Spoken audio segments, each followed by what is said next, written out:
Hello everyone, welcome to EduChats. So we are with the last session of sociology. So we are completing educational sociology today and our topic of discussion is education of socially and economically disadvantaged groups with reference to SCs, STs, women and CWSN. So we are continuing with the lecture number 15. This video is beneficial for SSB lecturer recruitment as well as for UGC NET December 2023. So without wasting time, let us start. So first we should know what are the provisions for education for scheduled caste. इन लोगों के लिए जो schedule caste होते हैं इनके लिए शिक्षा में क्या व्यवस्था है, क्या क्या प्रोविजंस है, इनमें क्या कहा गया है, सारे रिकमेंडेशन को हम यहाँ पे देखेंगे कि ओवरली देखेंगे कि इनके लिए क्या प्रावधान है।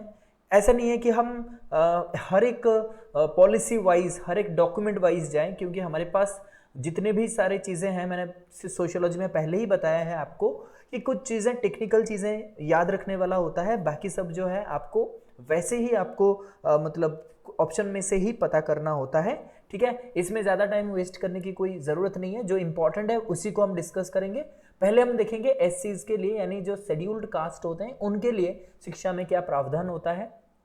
सबसे पहले जानते हैं कि incentive to indigent families to send their children to school regularly till they reach the age of 14 years। यानी कि इंडिजेंट फैमिली मतलब जिनके पास बहुत ही कम धन होता है, जिनके पास कम पैसा होता है, या फिर आप कह सकते हो गरीब जो होते हैं, ज़्यादा गरीब होते हैं, उनको हम इंसेंटिव प्रोवाइड करेंगे ताकि उन्हें फैमिली में सपोर्ट मिल जाए। ठीक है, और जब तक उनका बच्चा जो है 14 साल कंप्लीट नहीं कर लेता है तब तक हम उन्हें इंसेंटिव प्रोवाइड करेंगे। किसको? उनके फैमिलीज को। ठीक है, pre matric scholarship scheme for children of families engaged in occupation such as scavenging, flying and tanning to be made applicable from class 1 onwards.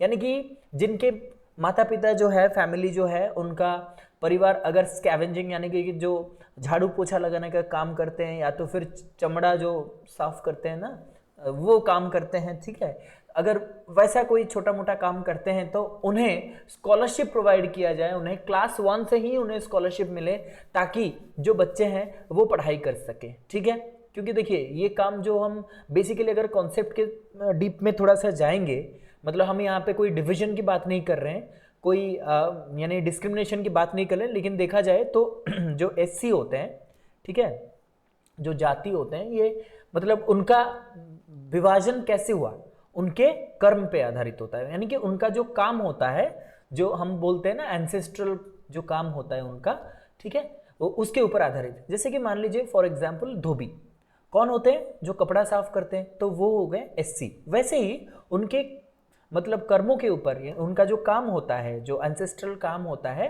उन्हीं पे आधारित होता है उनका, यानी जो शेड्यूल कास्ट, उनका कास्ट जो है उन्हीं पे आधारित होता है।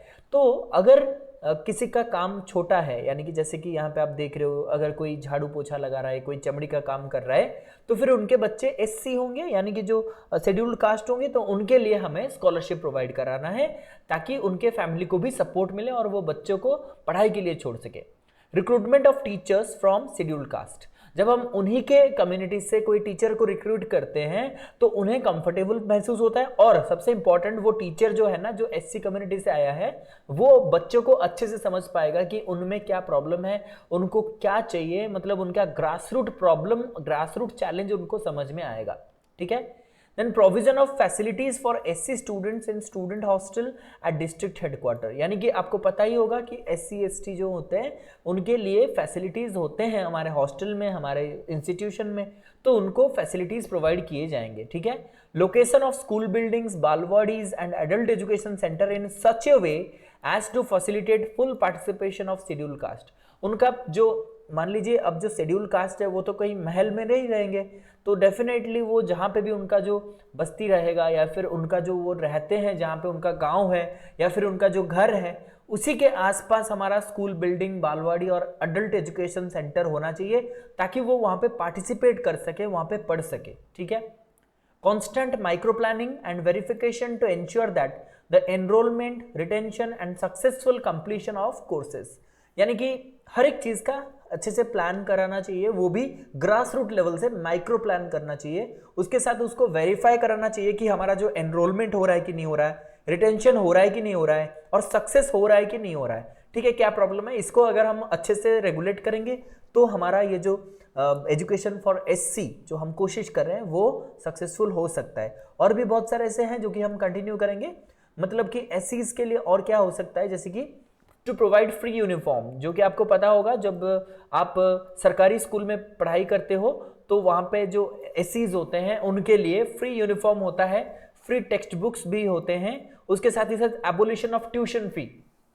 ट्यूशन फी मतलब जब आप कहीं पे भी एडमिशन लेते हो, स्कूल हो, चाहे आपका कॉलेज हो, चाहे आपका यूनिवर्सिटी हो, वहाँ पे आपका लिखा गया होगा कि ट्यूशन फी, यानी कि आप जो पैसा डिपॉजिट करते हो वो ट्यूशन फी होता है आपका, ठीक है। जो ट्यूशन फी होता है वो माफ किया जाएगा उनके लिए। नेक्स्ट आता है identification of special education zones to promote quality education in the specific area. मान लीजिए एक मतलब एक रूरल विलेज है या फिर एक थोड़ा सा रिमोट विलेज है जहाँ पे एससी पॉपुलेशन बहुत ज़्यादा है, यानी उनका वहाँ पे ज़्यादा पॉपुलेशन है, उनका जो नंबर है वो बहुत ज़्यादा है और वहाँ पे एजुकेशन नहीं पहुँच पाया है, तो हम कोशिश करेंगे उसको स्पेशल एजुकेशन जोन बनाएं और उसके साथ वहाँ पे क्वालिटी एजुकेशन प्रोवाइड करने के लिए कुछ स्पेशल टीचर्स, कुछ स्पेशल ट्रेनर्स और वहाँ पे अच्छा खासा बिल्डिंग बनाया जाएगा, उसको हम डेवलप करने की कोशिश करेंगे। नेक्स्ट है reservation of seats in higher educational institutions including technical institutes, यानी कि रिजर्वेशन दिया जाएगा हायर एजुकेशन में भी और टेक्निकल एजुकेशन में भी, ठीक है। Awareness and literacy camps for promoting education among them. देखिए सबसे इंपॉर्टेंट बात यह है कि उनका अवेयरनेस भी जरूरी है, उनको जानना, उनको बताना भी बहुत ज़रूरी होता है, लिटरेसी कैंप भी करना ज़रूरी होता है, क्योंकि जब तक वो जानेंगे नहीं तब तक वो स्कूल आएंगे नहीं या फिर कॉलेज अटेंड करेंगे नहीं, ठीक है। तो उनको अवेयर कराना है, लिटरेसी कैंप कराना है, और ताकि उनके अंदर जो है एजुकेशन को हम प्रमोट कर सकते हैं, ओके, ठीक। उसके बाद बढ़ते हैं एजुकेशन फॉर शेड्यूल्ड ट्राइब।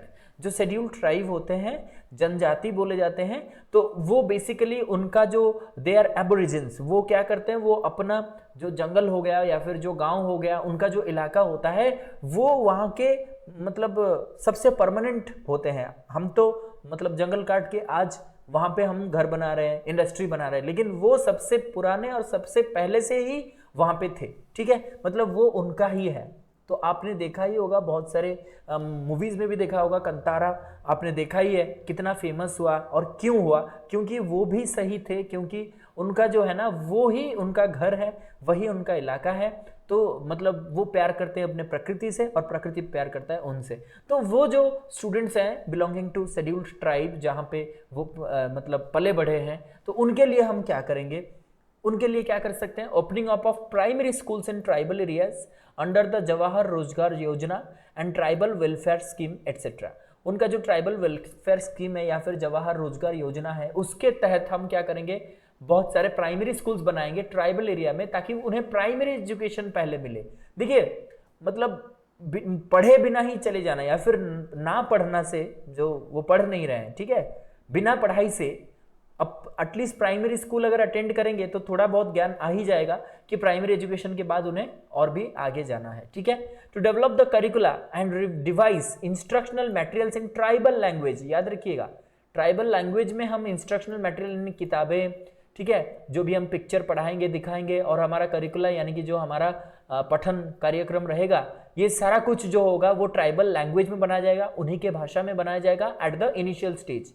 पहले इनिशियल स्टेज स्टार्टिंग में उन्हीं के भाषा में पढ़ाया जाएगा with arrangements for switching over to the regional language. उसके बाद धीरे धीरे उसको रीजनल लैंग्वेज में कन्वर्ट किया जाएगा, ठीक है।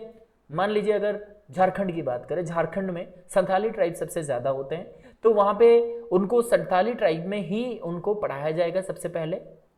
धीरे धीरे धीरे धीरे उनका जो लैंग्वेज है उसको रीजनल लैंग्वेज यानी हिंदी लैंग्वेज में कन्वर्ट करने की कोशिश किया जाएगा, यानी कि कन्वर्ट नहीं बोलूँगा, आपको कोशिश किया जाएगा आपको हिंदी सिखाया जाए, ताकि आप अपने ट्राइबल लैंग्वेज भी सीखे, उसके साथ ही साथ आप हिंदी भी सीख गए, उसके बाद इंग्लिश सीखोगे, ठीक है, तो ऐसे आप सीखोगे। Educated and promising scheduled tribe youths will be encouraged and trained to take up teaching in tribal areas। जो यानी कि जो एनर्जेटिक और प्रॉमिसिंग शेड्यूल्ड ट्राइब यूथ है, जैसे कि मान लीजिए कोई एक शेड्यूल्ड ट्राइब बच्चा है या फिर एक स्टूडेंट है जो अच्छा पढ़ाई करके एक अच्छा इंसान भी बन गया, खुद भी बहुत अच्छे, मतलब उसके पास बहुत अच्छा नॉलेज भी है, स्किल भी है, वो क्या कर सकता है, अपने इलाके में दूसरे बच्चों को, जो ट्राइबल स्टूडेंट्स हैं, उनको वो मोटिवेट करेगा पढ़ने के लिए, और खुद भी उन्हें कोशिश कराएगा जितना हो सके वो उसको पढ़ाएगा और उनको मोटिवेट करेगा। तब जाकर के वो जो है उनकी, मतलब उनका बात जो है वो उन तक पहुंच पाएगा। ठीक है। रेसिडेंशियल स्कूल्स इंक्लूडिंग आश्रम schools will be established on a large scale. देखिए आश्रम स्कूल बेसिकली होता क्या है, रेसिडेंशियल स्कूल्स जैसा ये होता है, जैसे कि आपने सुना होगा जवाहर नवोदय विद्यालय, ठीक है, वैसे ही आश्रम स्कूल होंगे जो कि शेड्यूल ट्राइब के लिए, जो कि rural I mean the tribal areas जहाँ पे होते हैं वहाँ पे सेटअप किए जाएंगे ताकि वो वहाँ पे पढ़ सके। ठीक है। उसके बाद anganwadis, non formal adult education centre will be open on a priority basis in areas predominantly inhabited by the schedule tribes. Schedule tribe जिस एरिया में ज्यादातर देखे जाते हैं वहाँ पे आंगनवाड़ी बनाया जाएगा, non formal adult education centre, primary schools, upper primary schools, ठीक है, इंस्टीट्यूशंस, सेकेंडरी स्कूल्स और as well as your higher secondary schools भी वहाँ पे खुलने में हम कोशिश करेंगे, ये भी एक प्रोविजन है। उसके बाद हम देखेंगे, कंटिन्यू होगा ये स्कॉलरशिप फॉर हायर एजुकेशन। अब देखिए उनको स्कॉलरशिप भी दिया जाएगा to emphasise technical, professional and para professional courses. ठीक है। आपको पता ही है जब जो ट्राइबल स्टूडेंट्स होते हैं, शेड्यूल ट्राइब होते हैं, उनमें खेलने का क्षमता बहुत अच्छा होता है, they are good players, they are good professionals. ठीक है। तो वो जो काम पकड़ लेते हैं उनको अच्छे से करते हैं, तो इसीलिए उन्हें स्कॉलरशिप अगर प्रोवाइड किया जाए टेक्निकल एजुकेशन के लिए, प्रोफेशनल एजुकेशन के लिए, पैरा प्रोफेशनल कोर्सेज के लिए, तो वो उनमें बेहतरीन उनका प्रदर्शन कर सकते हैं, तो इसलिए स्कॉलरशिप प्रोवाइड करना चाहिए। Curriculum at all stages of education will be designed to create an awareness of rich cultural identity of the tribal people as also of their enormous creative talent। मैंने अभी बताया कि उनके पास क्रिएटिव टैलेंट होता है, ठीक है, क्योंकि वो नेचर को अच्छे से स्टडी कर चुके हैं। तो क्या बना सकते हैं हम पेड़ पौधों से, क्या बना सकते हैं वेस्ट मटेरियल से, किस चीज़ों पे अच्छा कर सकते हैं, कुछ अलग से उनका आइडिया होगा, अलग से। मैंने बोला वो स्पोर्ट्स पर्सन भी होते हैं, उनका स्टेमिना बहुत ज़्यादा होता है, उनका एंड्योरेंस पावर भी बहुत ज़्यादा होता है, इसलिए वो क्या कर सकते हैं, उनको हम क्या करेंगे, एक अच्छा करिकुलम उनके लिए डिज़ाइन करेंगे जिसमें कल्चरल आइडेंटिटी रहेगा, मतलब अपने कल्चर के बारे में भी वो सीखेंगे और उसके साथ ही साथ अपना टैलेंट भी शो कर सकते हैं।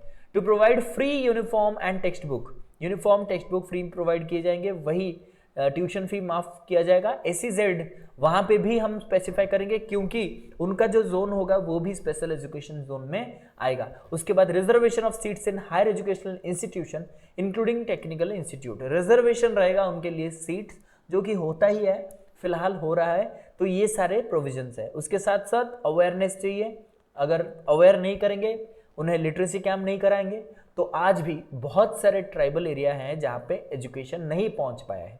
ठीक है। Okay, next education for women.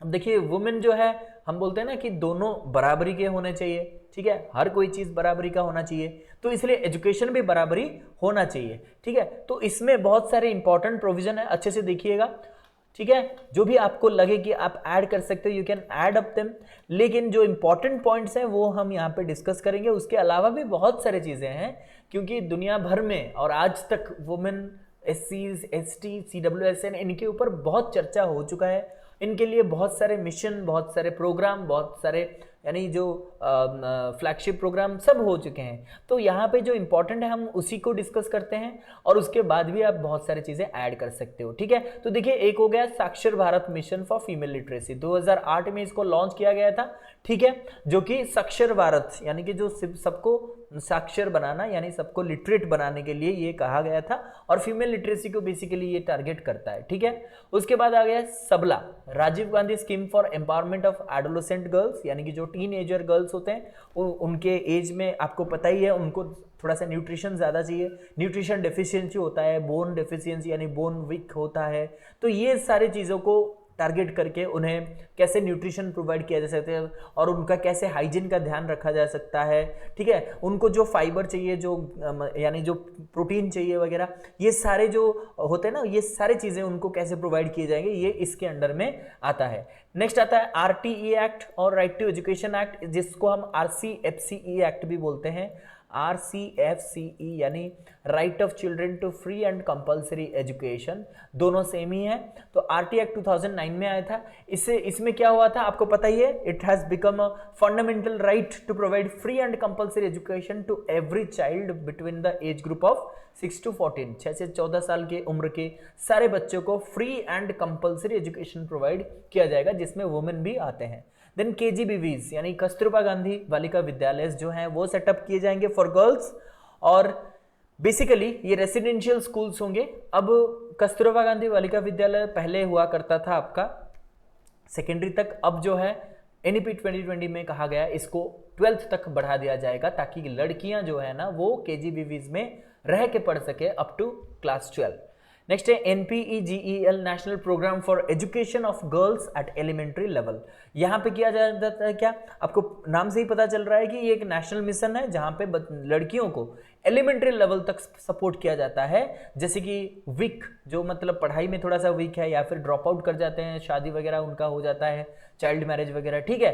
तो मतलब वहाँ पे क्या किया जाता है कि एक छोटा सा विलेज, जो भी विलेज है वहाँ पे एक छोटा सा वुमेन का ग्रुप बनाया जाता है। जैसे कि फॉर एग्जांपल SHG अब बनाया जा रहा है ना, जैसे सेल्फ हेल्प ग्रुप्स, वैसे ही एक छोटा सा ग्रुप बनाया जाएगा महिलाओं का, जो कि इसको मॉनिटर करेंगे कि लड़कियां वहाँ पे स्कूल जा रहे हैं कि नहीं जा रहे हैं, अटेंडेंस ठीक ठाक हो रहा है कि नहीं हो रहा है, ठीक है। ये सारी चीज़ों को देखेंगे, वो NPEGEL के अंडर आता है। उसके बाद और भी बहुत सारी चीज़ें हैं, जैसे कि महिला संघ। महिला संघ क्या होता है आपको पता ही है कि यहाँ पे बेसिकली मतलब एक संघ मतलब क्या होता है, एक ग्रुप होता है, ठीक है, जो कि एक ग्रुप डिस्कस करता है, मतलब वो अपना जो मीटिंग होता है उनका, rural women to meet discuss issues ask question make inform choices, यानी कि उनका डिस्कशन होता है। एक आप बोल सकते हो एक संघ होता है जहाँ पे उनका कॉन्फ्रेंस जैसा डिस्कशन होता है कि क्या प्रॉब्लम है वुमेन का, रूरल वुमेन का, ठीक है, और या फिर पढ़ाई में बच्चियां क्या कर सकते हैं या फिर क्या प्रोविजन होना चाहिए, ठीक है।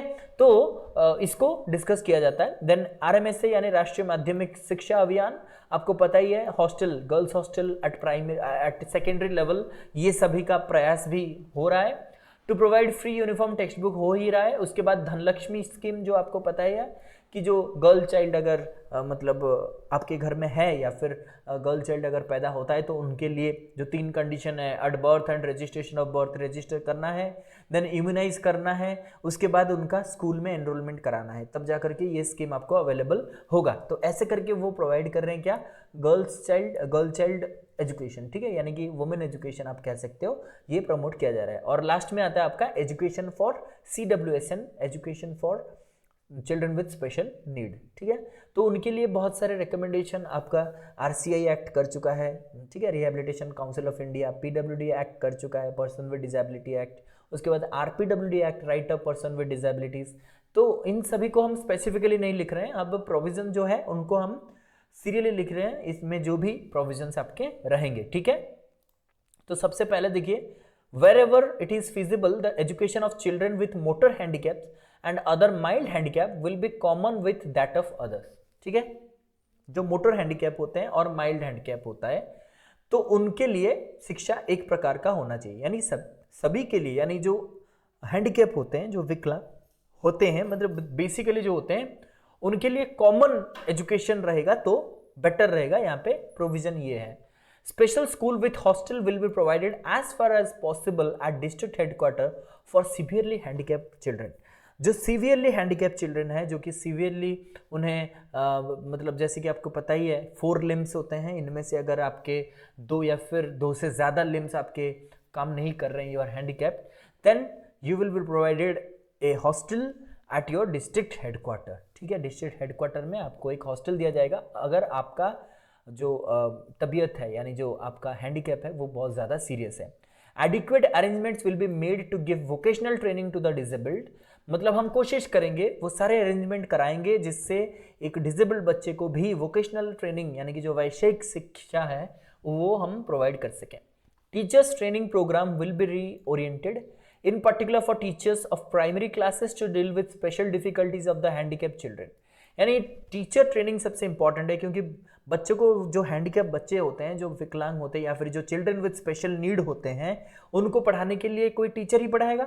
तो अगर टीचर को हम ट्रेनिंग नहीं देंगे अच्छी तरीके से तो शायद वो दूसरों को नहीं पढ़ा सकते, यानी जो चिल्ड्रन होते हैं स्पेशल डिफिकल्टी जिनका होता है उनके साथ वो डील नहीं कर सकते हैं। इसलिए टीचर्स ट्रेनिंग बहुत ही इंपॉर्टेंट होता है। उनको ओरिएंट किया जाएगा, उनका प्रोफेशनल डेवलपमेंट किया जाएगा, उनको स्पेशल ट्रेनिंग दिया जाएगा, वेर एवर पॉसिबल होगा वहां पे हम स्पेशल टीचर रिक्रूट करेंगे, ठीक है। Voluntary efforts for education of the disabled will be encouraged in every possible manner. Voluntary effort मतलब अगर कोई एनजीओ, नॉन गवर्नमेंट ऑर्गेनाइजेशन या फिर कोई इंडिविजुअल या फिर कोई संस्था अगर चाहता है कि जो डिसेबल्ड के लिए शिक्षा है, यानी जो मतलब एजुकेशन फॉर डिसेबल्ड अगर चाहता है उसमें कुछ कंट्रीब्यूट करने के लिए, कुछ हेल्प करने के लिए या फिर कुछ एफर्ट देने के लिए, तो they are always welcome to contribute. Next आता है आपका ग्रांटिंग स्कॉलरशिप। उन्हें स्कॉलरशिप प्रोवाइड किया जाएगा, ठीक है। उसके साथ ही साथ उनका जो करिकुलम रहेगा, जो उनका पाठ्यक्रम रहेगा, उसको भी रिस्ट्रक्चर किया जाएगा according to the need of CWSN, children with special need. उनका करिकुलम ऐसा रहेगा कि ताकि वो अपने नीड के हिसाब से पढ़ाई करें। रिफॉर्म इन एग्जामिनेशन सिस्टम, जैसे कि मैंने बहुत बार बताया है कि यू कैन नॉट जज a fish by flying and a bird by swimming, यानी कि कभी भी एक मछली को उड़ने की क्षमता से और एक पक्षी को तैरने की क्षमता से हम कभी भी उनको नाप नहीं सकते हैं, उन्हें इवैल्यूएट नहीं कर सकते हैं। वैसे ही जो CWSN होते हैं, चिल्ड्रन विद स्पेशल नीड, उनका कुछ ना कुछ एबिलिटी जो है वो मतलब नहीं है या फिर कुछ ना कुछ कमियां हैं, तो सभी के अंदर होता है, तो उनके अंदर भी कुछ कमियां हो सकते हैं। तो हम सभी को ऐसे रट्टा लगाने का, पढ़ने का, लिखने का टास्क अगर दे के एग्जामिन करेंगे तो फिर शायद वो पीछे रह जाएंगे। तो इसीलिए हमारा जो एग्जामिनेशन सिस्टम होना चाहिए वो रिफॉर्म होना चाहिए according to the CWSN। Transport facilities to the student and disabilities, student with disabilities, यानी उनके लिए एक वाहन होना चाहिए ट्रांसपोर्ट करने के लिए, उन्हें हॉस्टल छोड़ने के लिए, उन्हें मतलब जो एस्केलेटर का सिस्टम होना चाहिए या फिर उन्हें एक व्हील चेयर मिलना चाहिए जो कि गेट से लेकर के क्लासरूम तक उनको ले जा सकता है। Architectural barrier free learning environment, learning environment ऐसा होना चाहिए जहाँ पे आर्किटेक्चरल बैरियर नहीं रहेगा, यानी बिल्डिंग सही रहेगा जहाँ पे कोई भी बच्चा, CWSN बच्चा, वो आराम से जा सकता है। उनके लिए टॉयलेट होना चाहिए, उनके लिए रैंप होना चाहिए, उनके लिए स्पेशल अच्छे से लाइटिंग होना चाहिए जो बड़े अक्षरों में लिखा जाना चाहिए, ठीक है, और वॉल्यूम थोड़ा साउंड जो बॉक्स होते हैं वो होना चाहिए। ये सारे एनवायरनमेंट में, जो लर्निंग एनवायरनमेंट में उनको मदद करेंगे। To supply books, uniforms and aid and appliances, उनको किताबें जो है, आपको पता है कि वो तो किताब पढ़ नहीं सकते हैं, या तो उनको टेक्स्ट टू स्पीच वाला जो सुनाई देता है वो वाला टेक्स्ट बुक प्रोवाइड किया जाएगा या तो ब्रेल लैंग्वेज में प्रोवाइड किया जाएगा। उनके साथ ही साथ यूनिफॉर्म और एड एंड अप्लायंसेस, जब वो हियरिंग डिवाइस लगाते हैं या फिर वो जब मतलब एक टॉकिंग डिवाइस लगाते हैं तो वो सारे एड्स भी उन्हें प्रोवाइड किया जाए तो बेहतर रहेगा। To grant scholarship to student with disabilities, जिन स्टूडेंट, वो जो डिसेबल्ड बच्चे हैं उनके लिए भी स्कॉलरशिप प्रोवाइड किया जाएगा। Setting up of appropriate forum for the redressal of grievances, उनका जो ग्रीवांस रहेगा यानी जो कंप्लेन रहेगा या फिर जो दिक्कतें रहेंगी उनको भी यहाँ पे सॉल्व किया जाएगा। Then promoting of inclusive education, inclusive education को प्रमोट किया जाएगा, ठीक है। तो आज के लिए इतना ही। तो CWSN के साथ खत्म होता है हमारा सोशियोलॉजी यानी एजुकेशनल सोशियोलॉजी। आई होप आप सभी को भी ये 2 यूनिट जो हमने कंप्लीट किया है समझ में आ गया होगा। अगर कोई डाउट होगा तो आप हमारे टेलीग्राम में हमें मैसेज कर सकते हो, क्या प्रॉब्लम है। उसके साथ ही साथ डिस्क्रिप्शन में आपको टेलीग्राम का लिंक दिया जाएगा, और आप चाहते हो तो हमारे कमेंट बॉक्स में भी हमें प्रॉब्लम्स बता सकते हो। उसके बाद हम जो नेक्स्ट यूनिट कंप्लीट करेंगे विद इन नवंबर, हम कोशिश कर रहे हैं कि नवंबर के एंड तक आपका सारा का सारा सिलेबस कंप्लीट होगा और रैपिड रिवीजन होगा आपका MCQ के थ्रू। तो शेयर कीजिए अपने दोस्तों के साथ जो भी इसके प्रिपरेशन में लगे हुए हैं। चले हैं MCQs प्रिपेयर कर रहे हैं। तो MCQ का फर्स्ट क्वेश्चन है NPEGEL स्टैंड्स फॉर, इसका क्या मतलब है, पढ़ के बताइएगा, पॉज करिए फिर आंसर कीजिए। तो चलिए, इसका आंसर है national programme for education of girls at elementary level. Next question है, as per NEP 2020 KGBVs are extended up to, KGBV को कहां तक एक्सटेंड किया गया NEP 2020 के द्वारा? Class 10, class 12, technical education, vocational education. तो इसका आंसर होगा क्लास 12 तक इसको एक्सटेंड किया गया है KGBV, कस्तूरबा गांधी बालिका विद्यालय, ठीक है। नेक्स्ट है ashram schools are meant specifically for, ashram school को बेसिकली किन के लिए बनाया गया है? Providing education in urban areas, providing education in rural areas, providing education in tribal areas, all of the above. सोच समझ के आंसर कीजिए, पॉज कीजिए, पढ़िए, फिर आंसर कीजिए। इसका आंसर है specifically for providing education in tribal areas. SEZ refers to, SEZ का मतलब क्या होता है? Social and economical zone, special economic zone, special educational zone, special education zone. बताइएगा आंसर। इसका राइट आंसर है स्पेशल एजुकेशन जोन। ठीक है, last question of the day, which of the following is not an idea for promoting the interest of CWSN? Children with special need जो बच्चे हैं उनका जो इंटरेस्ट है वो बढ़ाने के लिए इनमें से कौन सा एक अच्छा आइडिया नहीं है? नहीं है पूछ रहा है, इसलिए सोच समझ के आंसर कीजिए। फर्स्ट है to make institution buildings accessible for all, to change the pedagogic practices, to promote competition among learners, to promote empathy among learners. बताइएगा सोच समझ के आंसर। गलत हो भी सकता है, इसलिए अच्छे से आंसर कीजिएगा पढ़ के। इसका आंसर होगा to promote competition among learners. मैं बता रहा हूं क्यों होगा, क्योंकि मैंने बार बार बताया आपको कि जो बच्चे होते हैं CWSN वो सभी काम सभी के तरह नॉर्मल नहीं कर सकते हैं, ये जायज़ सी बात है, क्योंकि उनका कुछ स्पेशल नीड है। इसलिए अगर हम कंपटीशन कराएंगे बच्चों के अंदर तो शायद जो नॉर्मल बच्चे हैं, जो फिट एंड फाइन है, वो शायद जल्दी कर सकें, और जो पर्सन विथ डिसेबिलिटी या फिर चिल्ड्रन विथ स्पेशल नीड है वो शायद उसको थोड़ा लेट खत्म करे। तो कंपटीशन रहेगा तो उनको इन्फीरियर फील होगा, नीचा फील होगा। तो नीचा दिखाने के लिए हम ये एजुकेशन प्रोवाइड नहीं कर रहे हैं, इसलिए हम कंपटीशन नहीं कराएंगे उनके अंदर। तो यही इसका एक आइडिया नहीं होगा। ठीक है, सो ठीक है, चलिए। Your deeds will set footprint for others. तो आज का टेक क्या है? Your deeds will set footprint for others, think wisely before any move. आपका जो आज का काम है वो दूसरों के लिए एक फुटप्रिंट बन जाएगा जिसको सभी फॉलो करेंगे। तो इसलिए कोई भी मूव करने से पहले अच्छे से एक बार सोच लीजिएगा। From Educhants, thank you for watching. Subscribe the channel and like the session if this class seems helpful to you. Thank you again.